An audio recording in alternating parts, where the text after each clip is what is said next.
Good day, everyone. Welcome to Module 1, Part 4.3. Hi, I'm Janlyn Mina, and in this section, we'll explore the critical role of communications media in development work, specifically focusing on publications. Publications are essential tools for disseminating information and awareness. In this topic, we'll examine the various types of publications. So, what is a publication? Publications can generally be classified into periodicals and non-periodicals. First, periodicals. Periodicals are serials that are published regularly or in stated intervals. It states here that periodicals are serials that are published. So what is a serial? Serial is a continuing resource in any medium, issued in any succession of discrete parts, usually bearing numbering, that has no predetermined conclusion. Examples of serials include journals, magazines, electronic journals, ongoing directories, annual reports, newspapers, monographic series, and newsletters. But before we proceed to the examples and distinguishing characteristics of periodical publications, let me give you this information first. So what is an ISSN? ISSN stands for International Standard Serial Number. It is an international identifier for serials and continuing resources in the international identifier. It is an international identifier for serials and continuing resources in the electronic and print worlds.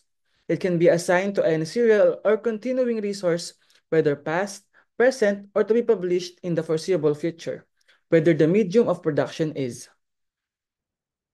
And according to the National Library of the Philippines, an ISSN is not mandatory and does not convey any form of legal or provide copyright protection on a work.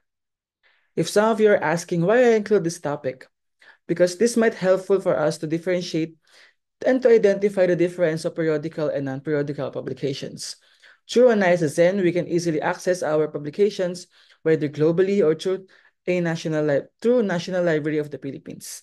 And this might also help to increase discoverability of your publication. And it also can easily classify a publication if it's periodicals through an ISSN number. Okay, so let's go back to the periodical publications. Example periodical publications are newspaper, newsletter, magazine, and journal. And let us go further to know their distinguishing characteristics. First is newspaper. Newspaper is issued usually daily or weekly. It contains recent news, opinions of current events, and feature ads. Example of these are Manila Bulletin, Philippine Daily Inquirer, and the Manila Times. The next one is magazine.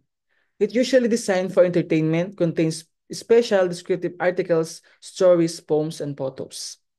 Examples of these are Time, Vogue, and Women's Journal. Next is newsletter. It intends to convey information to small specialized audience, written for special subscribers.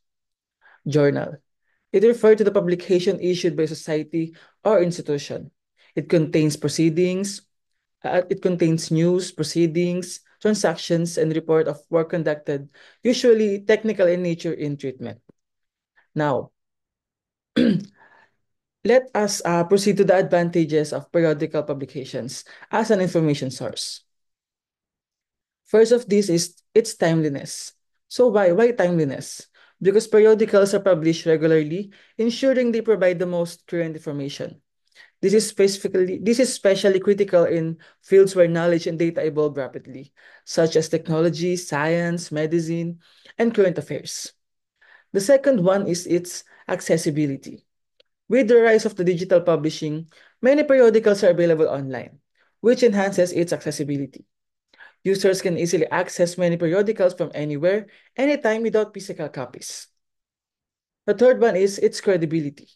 Why? Because many periodicals, particularly academic journals and scientific journals, are peer-reviewed. So what is peer-reviewed? Meaning the articles are evaluated and critiqued by experts in the field before publication or mass production.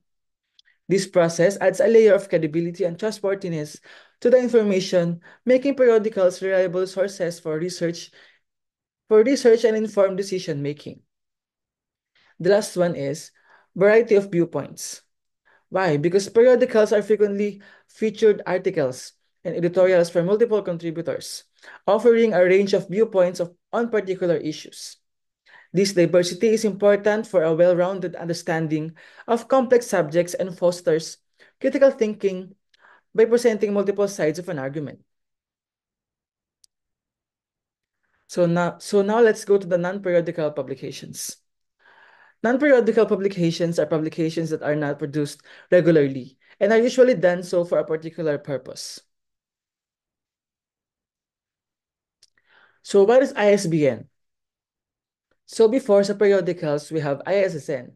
Now, in non-periodicals, we have ISBN. So what is ISBN? ISBN stands for International Standard Book Number.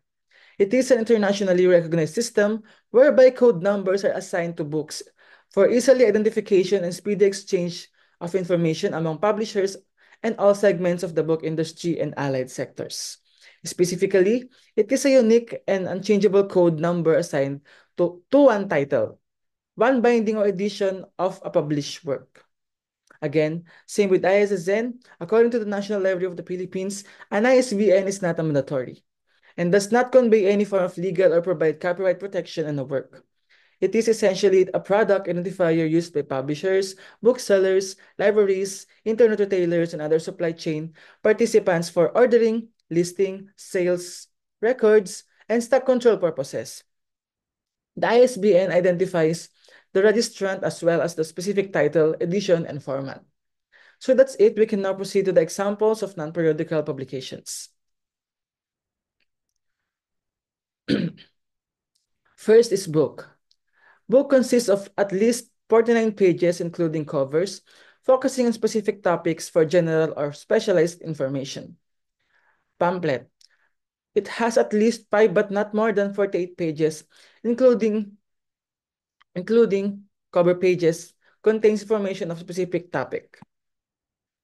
Next is monograph. It focuses on a single topic, usually detailed in treatment but not extensive in scope, and it has extensive bibliography. The next one is leaflet. It has highly illustrated single sheet information material folded in several ways.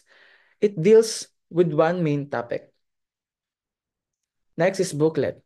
Booklet is up to 20 pages joined at the spine, examines topic with more depth and detail. Manual. Manual is it has a comprehensive guidebook or how-to publication. Fact sheet. Single sheet containing useful information about specific subject matter. The last one is a photonovel. Comics format containing a story told in both pictures or words.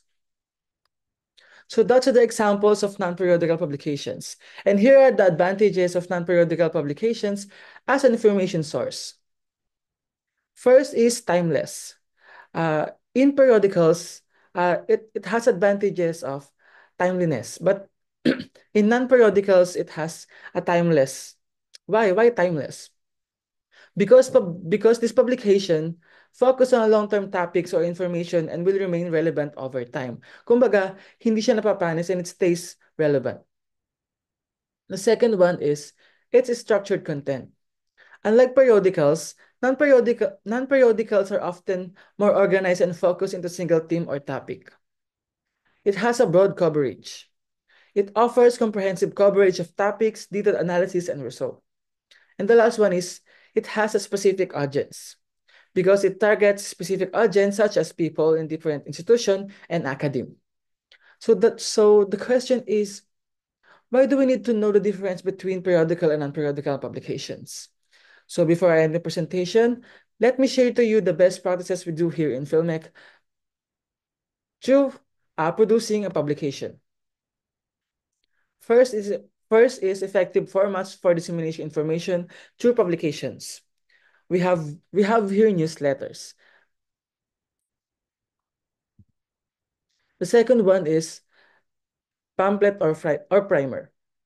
And here are the samples. The third one is leaflet.